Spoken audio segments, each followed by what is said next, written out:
Hello, I'm Alexia Coleen as Fedalizo, and I'm playing Mrs. Pringle for the first half of the play.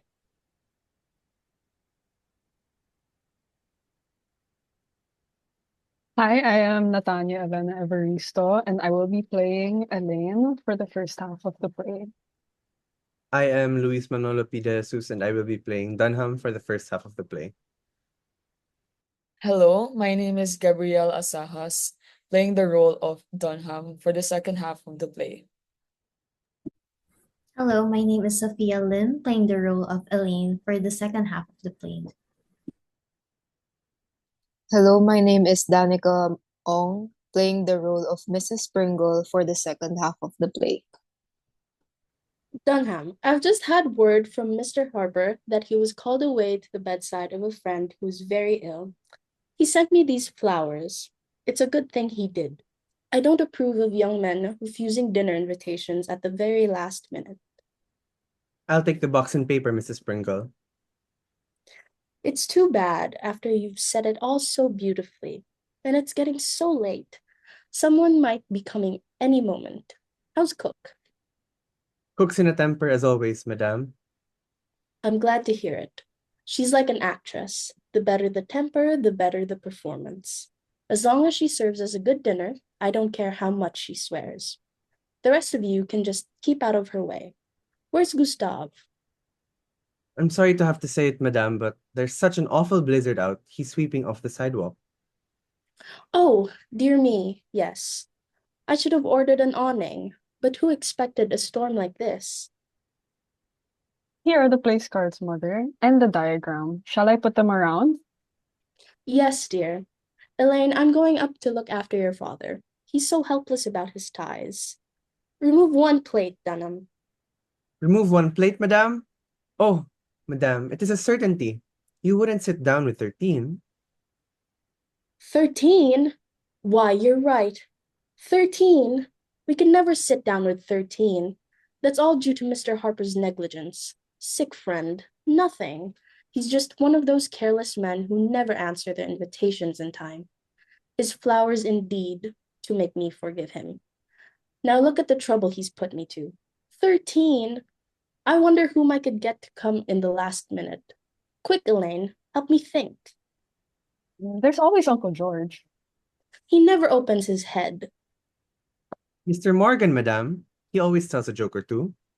Why, yes, Dunham. That's clever of you. Hello, Central. Lakeview 5971. At once, please. Elaine, dear, your hair's much too tight. Pull it out. Pull it out. Come here. Mr. Morgan's well. This is Mrs. Pringle speaking, from across the street. Yes. When Mr. Morgan comes in, please tell him to call me up right away. I want him to dine with us. In about 10 minutes. You expect him? Have him call me right away. Now, if he shouldn't get it, then what shall I do? Well, Mother, I don't have to be at the table. It's your party anyways. Everybody's married and older than I am. Didn't I put you next to Oliver Farnsworth? Millions! He's worth millions. Well, he won't be giving me any. Can't he marry you? Aren't you going to try to make a good match for yourself? I fling every eligible man I can at your head. Can't you finish the rest yourself? No use, Mother. You're trying to marry me off to anyone as important as he is. He frightens me to death. I lose my tongue. I'm afraid of him as I'd be afraid of the Prince of Wales. The Prince of Wales? Oh, what I wouldn't give to have the Prince of Wales in my house. New York has lost its heart to him. I was just telling Mr. Farnsworth yesterday that I'd give anything to have the prince here. I would establish my social position for life. And I have such reputation for being a wonderful hostess. Dear me, the phone. Hello, Mrs. Hedgewick? Yes, this is Mrs. Pringle. What? No. Oh, caught in a snowdrift? Can't get another car? Good. The widow can't come. That leaves us 12. Remove 2 plates, Dunham. Oh, that's a shame. I'm heartbroken. Oh, my dear, how can we get along without you? But have you really tried? Oh, I'm reduced to tears. Goodbye, dear. Well, I'm glad she dropped out. Central, give me Lakeview 5971. Dunham, with two less, you can save 2 cocktails and at least 4 glasses of champagne. Has Mr. Morgan come in yet? Well, don't give him the message I telephoned before about crossing the street to Mrs. Pringle's for dinner. It's too late. You understand? Well, anyway, I've invited Clem, returned my indebtedness, and saved my champagne. Besides, The liquor is getting low, madam. What with prohibition and entertaining so much? But, Mother, if you only have 12 people, Father can't sit at the head of the table. but he has to sit at the head. It looks too undignified when the man of the house is pushed to the side. There's no other way. There must be a woman at each end. How absurd! I always forget. Of course, 12 is an impossible number. I don't want to put any of these women at the head. There's Mrs. Darby, such a cat. I wouldn't give her the honor. And Mrs. Answer it, Dunham. Hello? Mrs. Pringle's residence? A message? Yes, sir. What, sir? Mr. Darby. The doctor says your baby has the chicken pox. Chicken pox! Elaine! Mother! Yes, sir. Mr. Darby sends his apologies, but owing to the transmutability of the disease, Mr. and Mrs. Darby feel obliged to regret, and also their house guests, Mr. and Mrs. Fleetwood. That's 4 out. Then you're only 8. Quick, the plate's done, hon. Don't we know someone to invite the last minute? The Hatwoods. They don't serve drinks when they entertain. I can't afford to invite them to drink mine. The Greens. She's not interesting enough. Mr. Conley. He never makes a dinner call, even after all the times I've invited him. Hester Longley. Not at the same table with you and Oliver Farnsworth. She's far too pretty, too clever. Where's our book? The Tuppers? The Tuppers! Good heavens, Elaine. 6 in the family. That would get us back to 14. Then Father could sit at the head of the table. Well, try them. I'll rush and tell your father to hold up the drawing room. Ridgeway 9325. This is Elaine Pringle. What tupper am I speaking to? Oh, Ella, hello. I hope you haven't finished your dinner. We had a party arranged here, and the last moment, everyone's been dropping out. The blizzard. Can't you flock your family around the corner and eat with us? Mother and I thought we knew you well enough to call you like this at the 7th hour. You would? Oh, fine. 6 more plates done, huh? What? Oh, well, but Dunham, get mother quick. Yes, yes, of course. Love it. Why, certainly. Yes, my dear. All right. Great Caesar, now what have I done? What's the matter? Elaine, what is... Now I've done it. I've just done it. But I couldn't get out of it. I just couldn't. You weren't here. I always lose my head and bungle things. But what? Don't keep us waiting like this. What is it? I invited Ella and the family, and she accepted. And then she said that they had 2 house guests. And would it be all right? And of course I said it would. And now we're 16. 16? But madame, the table's not that long. Elaine, that's just like you. No tact, no worldly wisdom. If I'd been at the phone, I'd politely said at my table. But you weren't at the phone. You ought to attend to such messages yourself. You know I always lose my head. But the dishes, madame. And we only have 14 squabs. I won't eat any. But I must. I must not be disgraced. You'll have to make the best of it. and insert another board. But mother, I needn't sit at the table. You're going to sit right next to Oliver Farnsworth. Now, I don't wish to hear another word about it. But can't we squeeze them in without all the work of adding another board? If I move the plates and chairs closer, Have you forgotten that Mr. Toppers weighs something like 250 pounds and Mrs. Conley has no waistline? It can't be done. Cook is in a rage, madame. She says she has only prepared for 14. I can't help it. She'll have to prepare for 16. Tell her to open cans of soup and vegetables and But the ice cream forms and the gelatin molds. I'll pretend I don't like them. I'll pretend I'm on a diet. But I really wouldn't have to be at the table. Be still. Ring ring. The telephone. Now what? Don't answer it. It's driving me mad. Hello? Yes, this is Mrs. Pringle. Oh, yes, Jessica. What? The blizzard. You're cold. Too dangerous?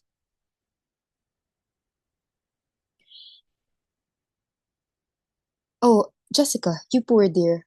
Yes, your husband's right. It would be foolhardy. But on a mustard platter, hot toddy, go to bed. So sorry. There, that's wonderful. Now we are just 14. But the cards are all wrong. Only 6 are coming who were invited originally. You'll have to make another diagram. How do you want them seated? Give it to me.